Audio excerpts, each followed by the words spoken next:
कभी कभी हमारे जीवन में कुछ ऐसी घटनाएं घट जाती हैं जिन पर हमें विश्वास ही नहीं आता कि ये हमारे जीवन की सच्चाई है। ऐसा ही कुछ रोहित के जीवन में भी हुआ था। रोहित तो एक नौकर का बेटा था। रोहित के पिता हवेली के चौधरियों की गुलामी करते आए थे और आगे भी उनका यही इरादा था कि रोहित भी उन्हीं की तरह हवेली में एक नौकर बनकर रहेगा। लेकिन रोहित के सपने अलग ही थे। वह उन सपनों को जीना चाहता था। उसने संघर्ष किया और जिंदगी ने उसे कहां से कहां पहुंचा दिया। लेकिन यह सब इतना आसान नहीं था। एक गरीब का बेटा जब आसमान छूने के सपने देखता है तो उसे न जाने कितने संघर्षों का सामना करना पड़ता है, कितनी ठोकरें खानी पड़ती हैं, और उसके बाद भी यह पक्का नहीं होता कि मंजिल मिलेगी भी या नहीं। पर रोहित की कहानी इससे भी बिल्कुल अलग है। रोहित की ज़िंदगी में एक ऐसी घटना घटी जिसने उसकी ज़िंदगी में उथल पुथल मचा दी और उसकी ज़िंदगी को बदल कर पूरी तरह से रख दिया था। और जब सच्चाई उसके सामने आई, उसके संघर्ष पूर्ण रूप से समाप्त हो गए थे। रोहित ने कभी सोचा भी नहीं था कि वह किसी दिन हवेली का दामाद भी बनेगा। हवेली की सुंदर सुशील पढ़ी लिखी बेटी उसकी पत्नी बनकर उसके साथ रहेगी। यह सब कुछ रोहित के जीवन में हुआ था, लेकिन कैसे? आइए जानने के लिए पढ़ते हैं पूरी कहानी। रोहित ठाकुर की हवेली के सामने खड़ा डर के मारे कांप रहा था। उन्होंने आधी रात को ही रोहित को हवेली में बुलाया था और उसे आदेश दिया था कि वह अपनी बेटी की शादी रोहित के साथ करना चाहते हैं। रोहित भला उनके काबिल कहाँ था? उस घर का नौकर था। भला ये कैसे हो सकता था?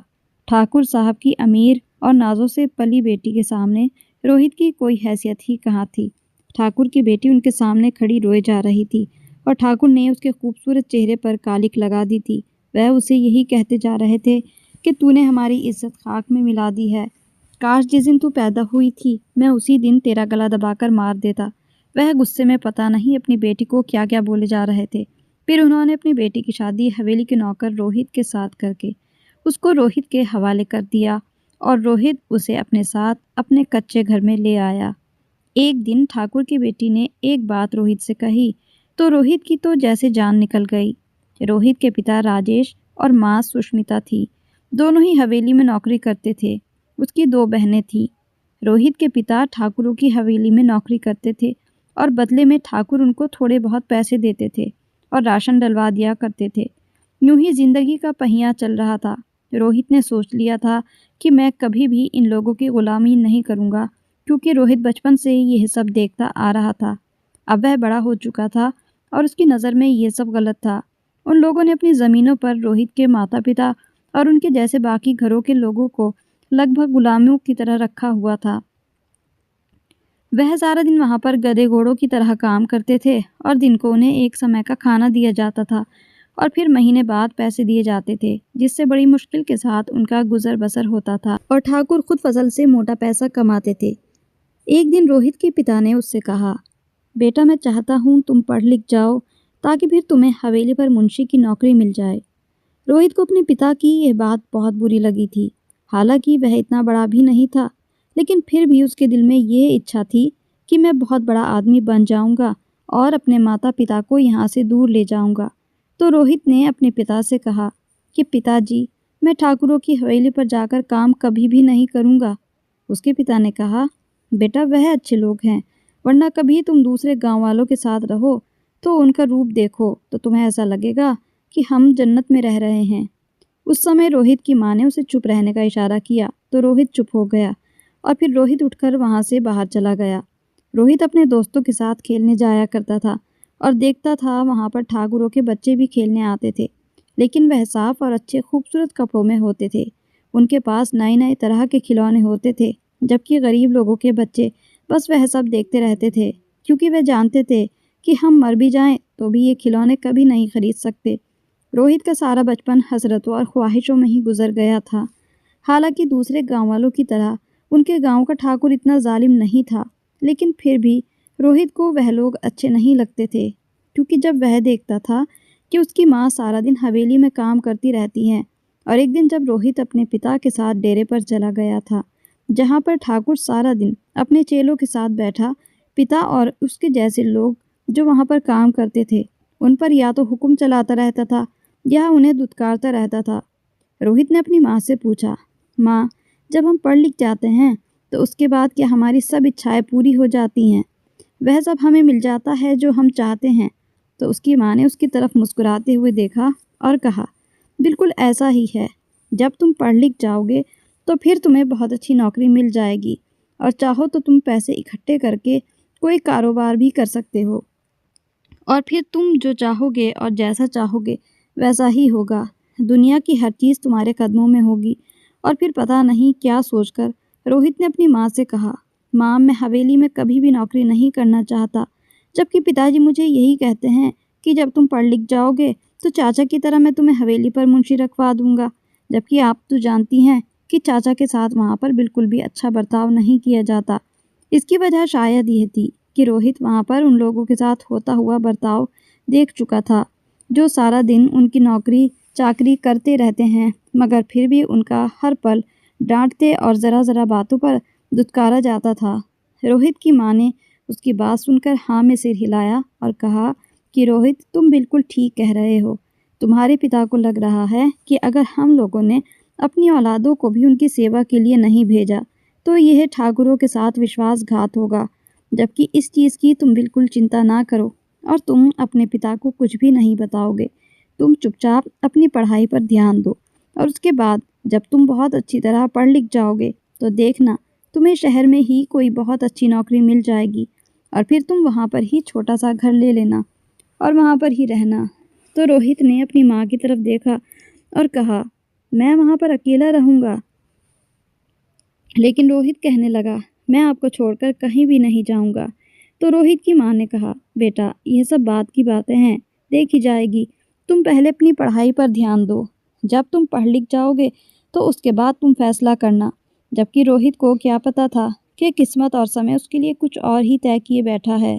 10वीं क्लास पास कर लेने के बाद रोहित ने सोचा कि मुझे फ़ौज में नौकरी के लिए एप्लीकेशन देनी चाहिए। उसे फ़ौज में जाने का बड़ा शौक़ था। उनके घर के हालात बहुत ख़राब हो रहे थे क्योंकि अब वह सब बड़े हो गए थे और उनके खर्च भी बढ़ चुके थे। बहनों की शादियां भी करनी थी। जैसे जैसे रोहित की उम्र बढ़ती गई उसकी सोच भी बदलती चली गई। पहले रोहित अच्छे खिलौने लेने के लिए पढ़ना लिखना चाहता था, लेकिन अब वह अच्छी नौकरी पा लेने के लिए पढ़ना चाहता था। रोहित ने एक दिन अपने पिता से कहा कि मैं फ़ौज में भर्ती होना चाहता हूँ, लेकिन उसके पिता ने साफ इनकार कर दिया और कहा कि बेटा, फ़ौज में तो बहुत बड़े बड़े स्कूलों से जो पढ़कर जाते हैं वही चुने जाते हैं। हम गरीबों के लिए फ़ौज नहीं बनी। लेकिन रोहित अपने दोस्तों से यह बात सुन चुका था कि वहाँ पर सिर्फ मेरिट और काबिलियत देखी जाती है। इसीलिए उसने दिल में पक्का इरादा कर लिया था कि कुछ भी हो जाए वह फ़ौज में ज़रूर जाएगा। उसने सोचा था कि वहाँ पर उसे घर फ़ौज की तरफ से मिल जाएगा तो फिर उन ठाकरों की हमें चापलूसी नहीं करनी पड़ेगी और उनकी ग़ुलामी से भी उसके माता पिता की जान छूट जाएगी। फिर शहर में कहीं अच्छी जगह पर अपनी बहनों की शादी कर दूंगा। यहाँ तक कि उस समय वह सिर्फ 10वीं पास था, लेकिन वह बहुत कुछ सोच चुका था। शायद इसीलिए कहते हैं कि अकल और समझदारी कभी भी उम्र से नहीं आती, बल्कि यह तो तजुर्बे के साथ आती है। इसीलिए अब रोहित ने एक दिन अपनी माँ से कह दिया कि मैं एक दिन शहर में जाकर टेस्ट देना चाहता हूँ और वहाँ पर नौकरी करना चाहता हूँ। इंसान कुछ और सोच कर बैठा होता है और नसीब तो उसके लिए हमेशा से वही कुछ लेकर बैठा होता है जो पता नहीं कब उसके नसीब में लिखा गया होता है। जब रोहित ने अपनी माँ से इस बारे में बताया कि उसके पिता कभी भी इस बात के लिए मानेंगे नहीं, क्योंकि वह कई दिनों से कह रहे थे कि तुमने 10वीं पास कर ली है और अब तुम हवेली में मुंशीरी करने के लिए बिल्कुल तैयार हो। मैं सोच रहा हूँ किसी दिन तुम मेरे साथ चलो तो ठाकुर साहब से बात कर लूँ और वह तुम्हें अपने साथ रख लेंगे। हालांकि रोहित अपने पिता की बहुत इज्जत करता था और मुंह पर ही उन्हें इस बात के लिए इनकार नहीं कर सकता था। रोहित की माँ ने कहा, तुम चिंता ना करो, ऐसा करो कि तुम वहाँ पर अपने कागज़ जमा करो। अगर तुम वहाँ पर चुन लिए जाते हो तो मैं तुम्हारे पिता को किसी न किसी तरह मना ही लूँगी, लेकिन अगर ऐसा ना हो सका तो ये हवेली की नौकरी भी जाती रहेगी। रोहित को पता था कि उसकी माँ का बहुत बड़ा सपना था कि रोहित फ़ौज में चला जाए, क्योंकि उन्हें पता था कि अगर यहाँ पर ही रहा तो जाहिर सी बात है कि सारी ज़िंदगी ठाकुरों की ग़ुलामी करते हुए ही गुजर जाएगी। इसीलिए उन दिनों रोहित के पिता फसलों की कटाई पर ज़मीनों पर चले गए थे और रात में भी वह वहीं रुकते थे। लगभग 1 हफ्ता सब वहाँ पर रुके थे और फिर रोहित के पास बेहतरीन मौका था। वह जाकर फ़ौज में अप्लाई कर सके। उसके बाद उसके पिता शायद उसे इसलिए मना करते थे क्योंकि उनको इस चीज़ का विश्वास था कि फ़ौज में सिर्फ बड़े-बड़े स्कूलों से पढ़कर आए हुए बच्चों को ही रखा जाता है। इसीलिए वह नहीं चाहते थे कि रोहित वहाँ पर जाए और जब वह लोग उसको ना रखें तो रोहित का दिल टूट जाएगा। पिता के प्यार का इज़हार का तरीका भी बड़ा अजीब है। इसीलिए उन्हें पता नहीं कब से रोहित के आसानी के लिए यह आसान सी नौकरी अपनी तरफ से चुन ली थी। मौका मिलते ही रोहित शहर चला गया। उसके साथ उसका एक दोस्त भी था जिसका बड़ा भाई पहले ही फ़ौज में था, तो उनकी मदद से रोहित ने वहाँ एप्लीकेशन दी। इतना बड़ा ऑफिस और सब कुछ देखकर रोहित को डर सा लग रहा था। यूँ लग रहा था कि जो सपना उसकी ज़िंदगी का सबसे बड़ा सपना था, जिसको कबूल करने से भी डर लगता था, आज वहाँ पर खड़ा था तो उसे बहुत डर लग रहा था कि अगर मेरा यह सपना टूट गया तो क्या होगा। पता नहीं क्यों ऐसा लग रहा था कि अगर मेरा चुनाव ना हो सका तो फिर मैं बहुत ज़्यादा टूट जाऊंगा। रोहित बहुत ज़्यादा दुआएं कर रहा था। उसके सारे कागज़ जमा हो चुके थे, उसके नंबर अच्छे थे, तो उसके दोस्त के भाई ने उससे कहा कि हम दोनों फ़ौज में भर्ती हो जाएंगे। लेकिन रोहित ने यही सोचा था कि उसका भाई तो हो जाएगा क्योंकि उसका भाई पहले से ही वहाँ पर है, जबकि अब उसको अपनी कोई उम्मीद नज़र नहीं आ रही थी। सारे कागज़ जमा करके रोहित वापस आ गया था।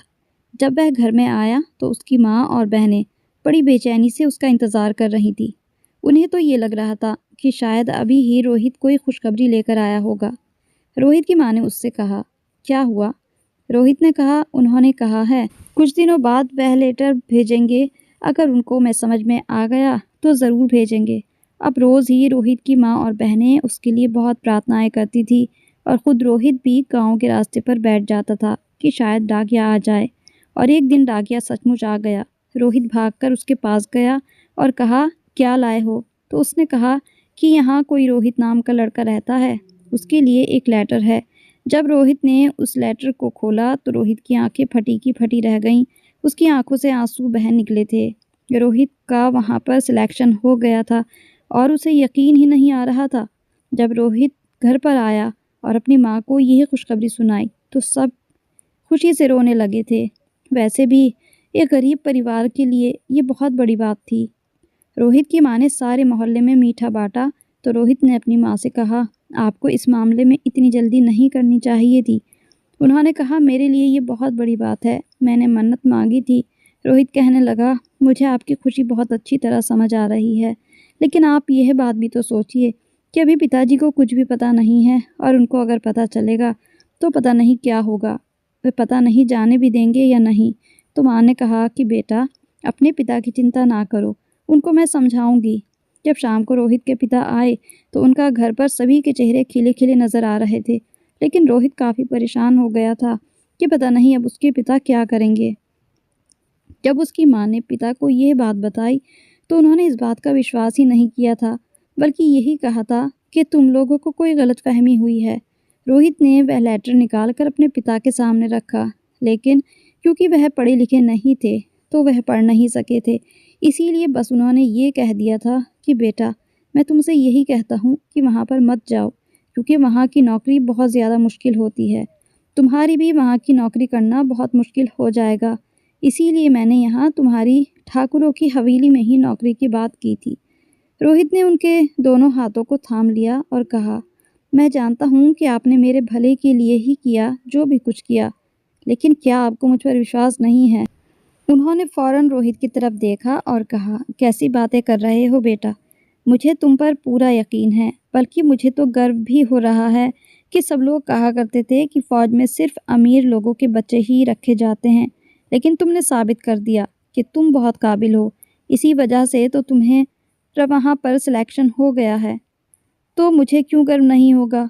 लेकिन मैं जानता हूँ कि ये बहुत मुश्किल ट्रेनिंग होती है, क्योंकि हमने आज तक तुम्हें कोई वज़नी चीज़ तक नहीं उठाने दी, तो वहाँ पर कैसे करोगे? रोहित उनकी चिंता अच्छी तरह समझ रहा था, तो उनसे बोला, पिताजी, यहाँ पर रहे तो हमारी ज़िंदगी ऐसे ही गुजरेगी, क्योंकि जितना वह राशन देते हैं उससे बड़ी मुश्किल से गुजर होता है, जबकि मेरे सर पर 2 बहनों की शादी करने की जिम्मेदारी भी है। इसीलिए आप मुझ पर विश्वास रखिए और मुझे वहाँ जाने की अनुमति दे दीजिए। तो उन्होंने कहा कि ठीक है, मुझे कोई आपत्ति नहीं है, तुम तैयारी कर लो। और रोहित को इस बात का विश्वास ही नहीं हो रहा था कि अपने पिता को मनाना इतना आसान होगा। फिर रोहित के वहाँ पर जाने का दिन भी आ गया। सभी उदास थे क्योंकि आज से पहले कभी भी रोहित इतना दूर नहीं रहा था और फिर पता नहीं वहाँ से कितने महीनों बाद उसे वापस आने को मिलेगा। रोहित भी खुद काफ़ी उदास था, लेकिन अंदर ही अंदर खुश हो रही थी कि अपने ख्वाबों की मंजिल पर जा रहा था।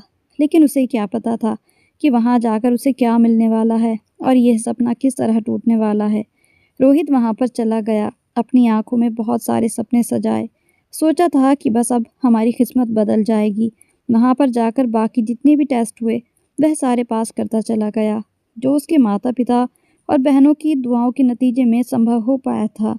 फिर उसके बाद उसकी नौकरी लग गई और पगार भी अच्छी मिलने लगी। रोहित बहुत खुश था। जब पहली तनख्वाह मिली तो वह घर आ गया और अपने घर वालों को जब दी तो उसकी माँ बहुत ज़्यादा खुश हुई। रोहित को अच्छी पगार मिलने लगी थी, इसीलिए अब उसने अपनी माँ से बहनों की शादी के बारे में कहा था।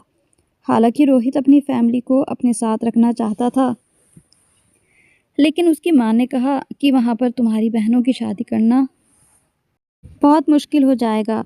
जब तुम्हारी शादी होगी तुम अपनी पत्नी को वहाँ पर ही रख लेना, लेकिन अपनी बहनों की शादी तक तुम हमें यहीं पर रहने दो।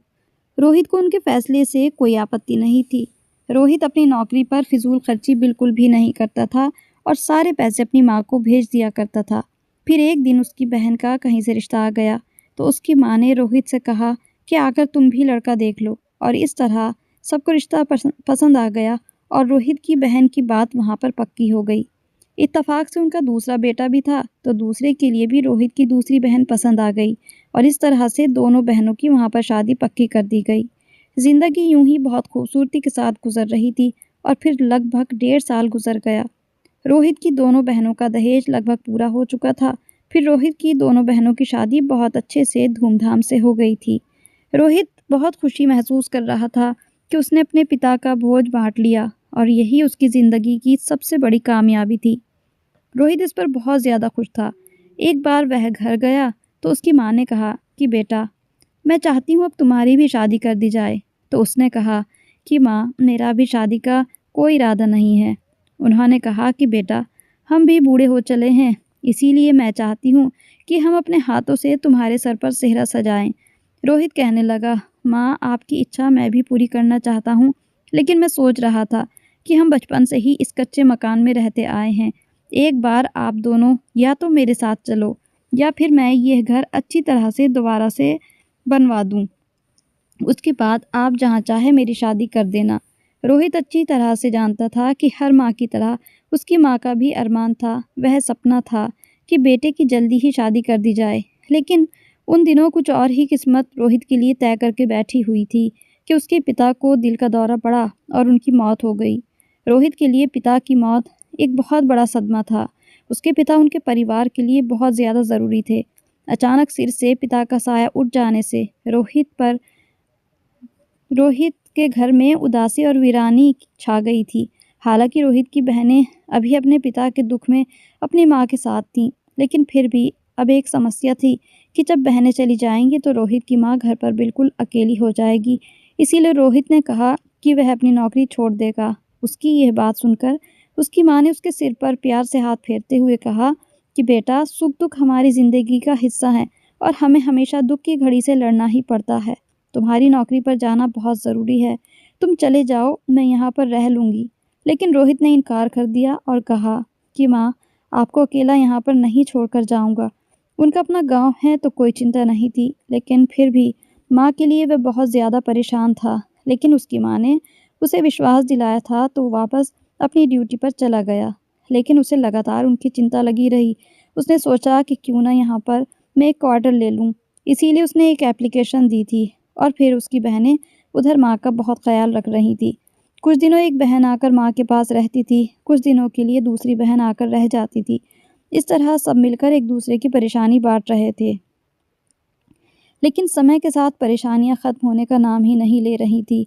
इधर अचानक ही उसकी माँ की लगभग पिता के 6 महीने के बाद मौत हो गई। जब यह खबर रोहित को मिली तो उस पर जैसे क़यामत टूट गई थी। पिता की जुदाई तो इसलिए भी सह गया था कि माँ है, लेकिन माँ की जुदाई सहना बहुत मुश्किल हो गया था। ज़िंदगी उसके लिए एकदम से बहुत सारे इम्तिहान ले आई थी, क्योंकि उनके जाने के बाद उसका बुखार उतरने का नाम ही नहीं ले रहा था। और जब वह नौकरी पर जा रहा था, तो अचानक ही उसका रास्ते में एक्सीडेंट हो गया। उसके पाँव में चोट लगी थी, उसकी वजह से उसे सही तरीके से चला नहीं जा रहा था और फिर उसे वहाँ से निकाल दिया गया। इस बात का उसे बहुत ज़्यादा दुःख हुआ था कि उसका सपना टूट गया था, लेकिन फिर भी उसने सोचकर अपने दिल को ढाँढस बँधाया कि इसमें भी उसके लिए कुछ बेहतर ही होगा। फिर उसने गाँव वापस आने ही सही समझा। उसकी बहनें रोहित के लिए बहुत परेशान थीं, तो रोहित ने कहा, चिंता ना करो, पिताजी यही चाहते थे कि मैं हवेली पर नौकरी कर लूँ, तो मैं वहाँ पर ही चला जाऊँगा। तो बहनों ने कहा कि खाने-पीने का क्या करोगे? तो रोहित ने कहा, मैं फ़ौज से होकर आया हूँ, मुझे हर चीज़ पकाना आती है। अगले दिन जाकर जब रोहित ने ठाकुर साहब से अपने बारे में बात की, तो फिर उन्होंने कहा कि ठीक है, हमारी हवेली में ड्राइवर की कमी है और उन्होंने वहाँ पर रोहित को ड्राइवर रख लिया, क्योंकि उनको किसी भी समय कहीं भी जाने की ज़रूरत पड़ जाती थी। इसीलिए उन्होंने रोहित को हवेली में ही एक कमरा दिया था, जो नौकरों का था। अब खाने-पीने की टेंशन भी ख़त्म हो गई थी। रोहित की बहनें भी अब बेफ़िक्र हो गई थीं। ठाकुरों की एक बेटी को अक्सर रोहित को कहीं ले जाना होता था, लेकिन रोहित को ऐसा लगता था कि उसका किसी के साथ कोई मामला है। एक दिन रोहित ने उसे कार में बैठे हुए मोबाइल पर बात करते हुए सुना था और वह किसी के साथ भागने की योजनाएँ बना रही थी। यह सुनकर रोहित की तो जैसे जान निकल गई थी, लेकिन रोहित ने उसे एहसास ना होने दिया कि उसने सब कुछ सुन लिया है। हवेली की एक नौकरानी को वह जानता था, तो रोहित ने उस नौकरानी से यह सारी बात बताई कि ठाकुर साहब की बेटी आज किसी से मिलने गई थी और भागने की योजना बना रही है। उस नौकरानी ने किसी तरह से ये बात ठाकुर के कानों तक पहुंचा दी। रोहित डर भी रहा था कि बहुत बड़ा खतरा मोल ले लिया है, कहीं ये मेरे ही गले ना पड़ जाए।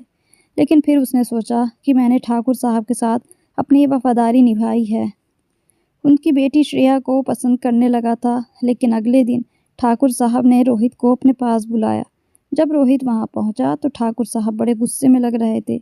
रोहित तो डर के मारे कांप रहा था और चुपचाप उनके सामने सर झुकाकर खड़ा हो गया था। फिर ठाकुर साहब ने रोहित से कहा, मैंने अपनी बेटी का ब्याह तुम्हारे साथ करने का फैसला कर लिया है। यह सुनकर रोहित को विश्वास ही नहीं हो रहा था। वह चौंक कर ठाकुर साहब की तरफ देख रहा था, तो उन्होंने कहा, क्या तुम्हें इस बात से कोई आपत्ति है? रोहित उनको क्या बताता कि उसकी तो मुराद ही पूरी हो गई और फिर उन्होंने अपनी बेटी श्रेया का उसके साथ विवाह कर दिया था। जब रोहित की बहनों ने कहा कि वह तो बहुत अच्छी है और हम बहुत खुश हैं कि तुम्हारी इतनी अच्छी जगह शादी हो रही है। रोहित भी तो बहुत सुंदर था। गांव की सारी लड़कियां उस पर मरा करती थी और ठाकुरों की हवेली में उसकी सुंदरता और कद-काठी की बराबरी करने वाला कोई भी न था। वह किसी ठाकुर से कम नहीं दिखता था। ठाकुर ने अपनी बेटी की एक ना सुनी थी और ज़बरदस्ती उसकी विदाई हवेली से कर दी और रोहित को कहा कि यह यहाँ पर कभी भी वापस ना आए। वह श्रेया को लेकर अपने कच्चे घर में आ गया था और दिल में सोच रहा था कि बेचारे के साथ ज़्यादती हो गई। वह हर समय रोती रहती थी और जितना वह पहले ज़िद्दी थी, शादी के बाद नहीं रही थी। उन दोनों के बीच कोई बातचीत नहीं थी। एक दिन रोहित रात को सोने के लिए लेटा, तो श्रेया उसके पास आकर बोली, मैं तुमसे कुछ कहना चाहती हूँ। रोहित ने उसकी तरफ देखते हुए पूछा, हाँ कहो। तो जो बात उसने कही, वह सुनकर रोहित पर आसमान टूट पड़ा। इतना बड़ा धोखा हुआ इस बेचारी के साथ। उसने कहा कि मैं किसी के साथ भागने वाली नहीं थी, बल्कि मेरे चाचा की बेटी यह सब करना चाहती थी और मैं उसको रोकने के लिए ये सारी योजना बना रही थी। मैं उसको पिताजी से मिलवाना भी चाहती थी। उस रोज़ मैं उसी को लेने हवेली गई थी, तो मेरे साथ यह सब हो गया। यह सुनकर रोहित के सर पर आसमान टूट पड़ा था कि यह सारा कुछ मेरी वजह से हुआ था। मैंने ही बात को समझने में भूल कर दी। उसने कहा कि मेरे पिताजी मेरी एक बात नहीं सुनी थी। रोहित का सर शर्मिंदगी के साथ झुक गया था, तो उसने कहा कि मैं तुम्हारे साथ खुश रहना चाहती हूँ, लेकिन मैं चाहती हूँ कि तुम मेरे पिता के पास जाकर एक-एक सच्चाई उनको बता कर आओ, क्योंकि मैं नहीं चाहती कि सारी ज़िंदगी मेरे पिता को इस बात का दुख रहे कि मैं शायद उनको धोखा दे रही थी। तो रोहित ने उससे वादा किया कि मैं जाकर ठाकुर साहब को ये सारा कुछ बताऊँगा। मैं जानता हूँ कि वह मुझे माफ़ कर देंगे। और अगले दिन रोहित ठाकुर साहब को सब कुछ सच-सच बताया, तो दुख से उनका रंग पीला पड़ गया था और कहने लगे, मुझे तो विश्वास ही नहीं हो रहा कि मुझसे इतनी बड़ी भूल हो गई, वह भी अपनी बेटी को समझने में। मुझे पता था कि मेरी बेटी ऐसा नहीं कर सकती, लेकिन पता नहीं ऐसा क्यों हो गया था कि मैंने उस पर यकीन ही नहीं किया। फिर वह रोहित के घर आए और अपनी बेटी से माफ़ी मांगी। तो उसने अपने पिता से यही कहा कि नसीब में मेरे लिए रोहित जैसा अच्छा इंसान आना था। मैं आपके फ़ैसले से खुश हूँ। मैं बस यही चाहती थी कि आप सब सच जान लें। ठाकुर साहब दोनों को वापस हवेली में ले गए थे, तो श्रेया की हिम्मत ही नहीं हो रही थी कि वह रोहित से सारी बात सच-सच बता दे, क्योंकि उसे ये डर था कि कहीं दुखी होकर रोहित उससे नाराज़ ही ना हो जाए। तो एक दिन श्रेया ने उसे खुद ही कहकर हैरान कर दिया कि रोहित, तुम ये बात मुझे बता भी तो सकते थे कि यह बात पिताजी को तुमने ही बताई है। तो रोहित दंग रह गया और कहा, तुम्हें किसने बताया? तो कहने लगी, अब जाहिर सी बात है कि तुम्हारे सामने ही मैंने सारी प्लानिंग की थी और जो तुमने सुना वैसा ही सुना था। मुझे पता था कि मेरे पिता वैसे भी मेरी शादी तुमसे नहीं करेंगे और इसी वजह से मैंने ये सारा खेल रचाया था। और रोहित उसकी बात सुनकर हैरानी से उसे देखने लगा। तो वह हंस पड़ी और कहने लगी, मोहब्बत और जंग में सब जायज़ है। और फिर वह दोनों हंस पड़े थे और किस्मत के इस मिलन पर हैरान हुए थे। जब रोहित को फ़ौज से निकाला गया था तो वह दुखी होने के साथ साथ हमेशा यही सोचता था कि न जाने किस्मत ने उसके लिए कुछ और अच्छा लिखा है, इसीलिए ये सब हुआ है। आज उसको यह बात समझ आ गई थी। और आप लोग भी बताएं कि रोहित की ज़िंदगी की कहानी आपको कैसी लगी। अगर अच्छी लगी हो तो इसको लाइक और शेयर करना बिल्कुल भी ना भूलें। साथ में चैनल पर नए हैं तो इसे सब्सक्राइब भी ज़रूर कर लीजिए। और फिर मिलेंगे ऐसी ही अच्छी कहानियों के साथ। तब तक के लिए goodbye and thanks for watching.